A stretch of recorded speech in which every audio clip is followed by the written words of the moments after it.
1 साल के प्यार, 2 साल की रिलेशनशिप और 8 साल के प्रेम विवाह में रचना कभी इतना नहीं घबराई थी। इस दौरान वह हर तरह से हर कदम पर ब्रिजेश के साथ खड़ी रही थी। ब्रिजेश कम ही कहाँ था, कोर्ट मैरिज करते समय न उसके मायके वालों से घबराया, न अपने घर वालों से, जो उसे घर से निकालने की धमकी दे रहे थे। उनकी धमकी से डरने के बजाय उसने खुद ही उनकी देहरी पर कदम न रखने की बात कह दी थी। कहा तो निभाया भी। ब्रिजेश जिला मुरादाबाद के संभल का रहने वाला था और रचना अमरोहा के मोहल्ला कुरैशियान की। अमरोहा में ब्रिजेश के बड़े भाई राजेश की ससुराल थी। रचना रिश्ते में उसकी साली लगती थी। राजेश कभी भी भाई की ससुराल जाता था, वहीं उसकी रचना से मुलाकात हुई और दोनों में प्यार हो गया।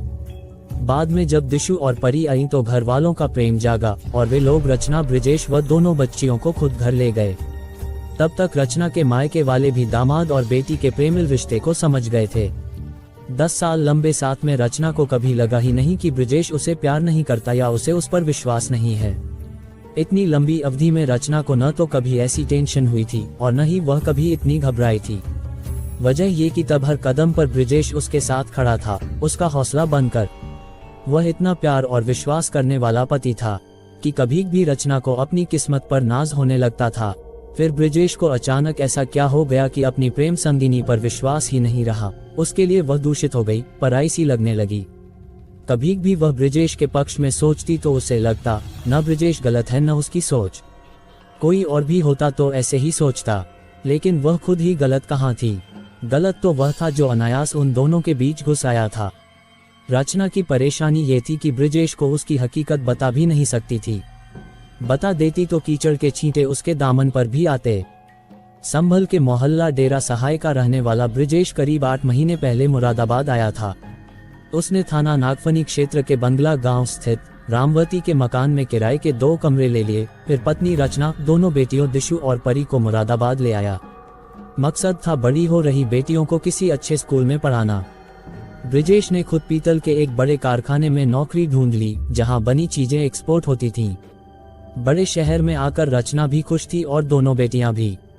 उन्हें खुश देख ब्रिजेश उनसे भी ज्यादा खुश रहता था। ब्रिजेश सुबह को काम पर जाता तो अंधेरा घिरने तक ही लौटता। रचना दिन भर बच्चियों को पढ़ाने, संभालने और घर के कामों में लगी रहती। देखते देखते हंसी खुशी 2-3 महीने गुजर गए। इस बीच रचना और दोनों बच्चियां रामवती से भी घुल मिल गई थीं। सब कुछ ठीक चल रहा था कि एक दिन रामवती का पोता सौरभ दादी से मिलने आया। सौरभ नाबालिग था लेकिन वाचाल। सौरभ ने रचना को देखा तो उसकी खूबसूरती उसके दिल में उतर गई। दादी ने पोते का परिचय रचना से करा दिया। वह रचना से मीठी मीठी बातें करके नजदीकी बढ़ाने की कोशिश करने लगा। रचना उसे बच्चा समझकर उससे वैसी ही बातें करती। नजदीकी बढ़ाने के लिए सौरभ रचना की दोनों बेटियों से भी घुल मिल गया। रचना को वह भाभी कहता था। सौरभ नाबालिग था, बच्चों की तरह। उसके दिमाग में क्या है रचना न तो जानती थी न जान सकती थी।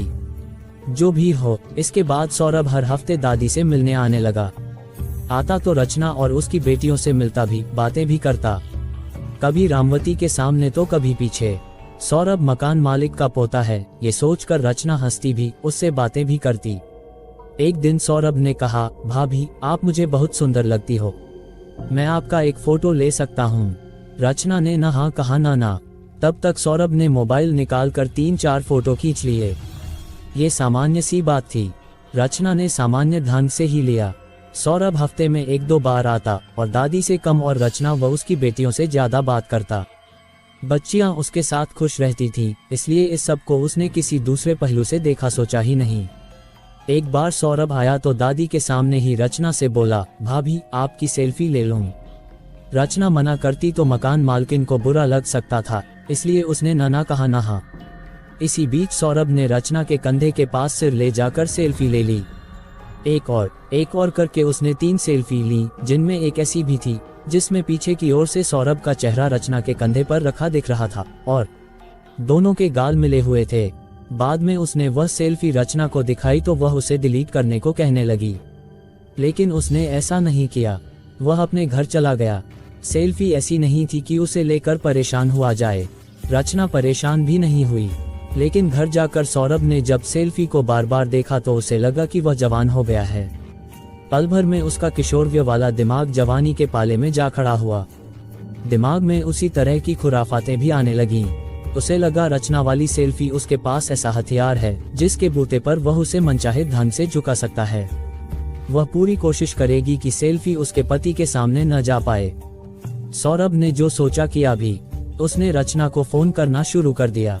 पहले सामान्य सा हंसी मजाक, फिर प्रेम प्यार की बातें और फिर उन बातों में अश्लीलता घुल गई।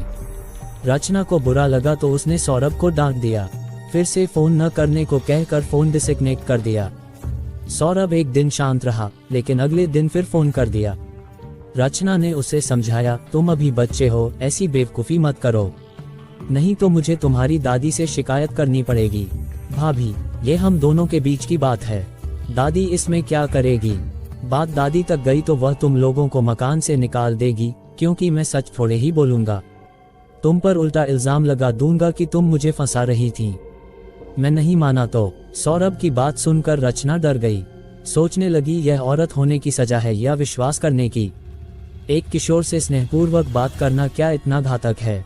दादी का वार खाली गया तो रचना ने पति के नाम का हथियार इस्तेमाल करते हुए उसकी जुबान पर ताला डालने की कोशिश की। ठीक है, मैं आज ही तुम्हारे भैया से कहूंगी, वही तुम्हारा दिमाग ठीक करेंगे। रचना की बात सुनकर सौरभ हंस पड़ा। पल भर हंसने के बाद उसने आखिरी तीर चलाया, मेरी तुम्हारी एक सेल्फी है, तुम तो उसे भूल गई होगी।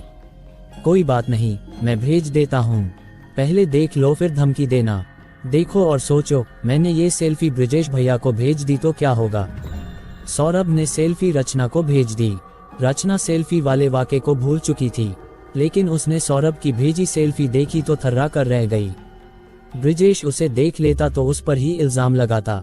वह सोच भी नहीं सकती थी कि 17 साल का किशोर इतना शातिर भी हो सकता है।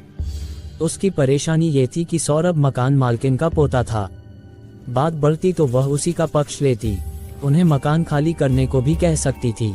अनायास जो स्थिति बनी थी या सौरभ ने बना दी थी, उससे वह टेंशन में रहने लगी।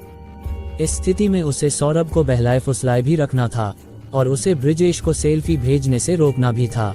रचना इन्हीं स्थितियों में जीती रही, क्योंकि उसे कोई राह नहीं सूझ रही थी। सौरभ फोन करता तो सीधे कहता, कब बुला रही हो? अब उसने रचना को भाभी कहना भी बंद कर दिया था।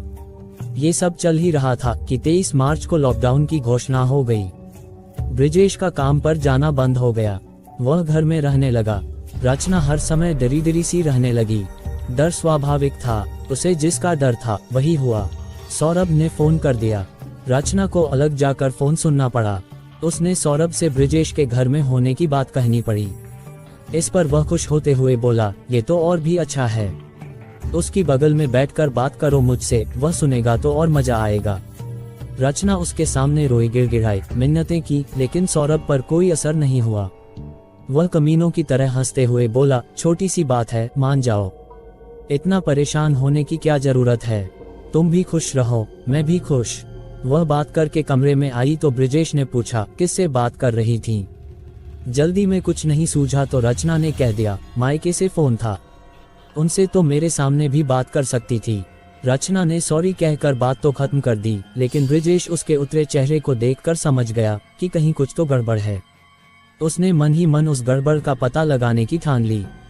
फिर एक दिन सौरभ अचानक आ गया। ब्रिजेश घर में था। रचना की रूह कांप गई। उसे लगा कि आज सौरभ मुंह जरूर खोलेगा। गनीमत ये रही कि सौरभ ने ऐसा कुछ नहीं किया और वापस चला गया। पता तो नहीं लगा पाया, लेकिन जब रोज रोज सौरभ के फोन आने लगे तो उसे पूरा यकीन हो गया कि रचना का किसी के साथ चक्कर जरूर है। पिछले 12 सालों में वह इतनी टेंशन में कभी नहीं रही थी। पति को वह सफाई देती, कस्में खाती, लेकिन वह मानने को तैयार नहीं था। अगर वह सब कुछ सच बताती तो सेल्फी वाला फोटो उसका दुश्मन बन जाता। नतीजा ये हुआ कि ब्रिजेश का शक बढ़ता गया। वह रोजाना शराब पीता और मन में भरा सारा गुस्सा रचना पर निकाल देता। वह गालियां खाती, पिटाई झेलती। ब्रिजेश उसकी सफाई सुनने को तैयार नहीं था। 17 साल के सौरभ ने रचना की बसीबसाई गृहस्थी में आग लगा दी थी। आग लगाई ही नहीं, रोज उसे हवा भी देता रहा। महीना भर से ज्यादा समय तक यही चलता रहा।